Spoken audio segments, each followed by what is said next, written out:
హరి ఓం.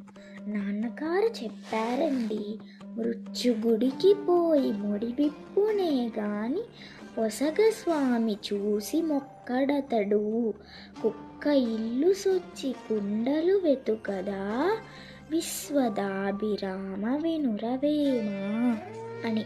ఇది వేమన శతకంలోని 94వ పద్యం. దీని అర్థమేమిటంటే, దొంగ గుడికి పోయి కొంగుముడులు విప్పునే గాని భక్తులతో దేవునకు నమస్కరింపడు. కుక్క ఇంట్లో ప్రవేశించి కుండలు వెతుకునే గాని మంచి పని చేయదు కదా. ధన్యోస్మి. దయచేసి నాన్నగారు చెప్పారండి ఛానల్కు సబ్స్క్రైబ్ చేసుకొని బెల్ ఐకాన్ క్లిక్ చేయండి. అలానే మీకు ఈ వీడియో కనుక నచ్చినట్లయితే లైక్, షేర్, కామెంట్ చేయండి. సర్వం శ్రీకృష్ణ పరబ్రహ్మార్పణమస్తు.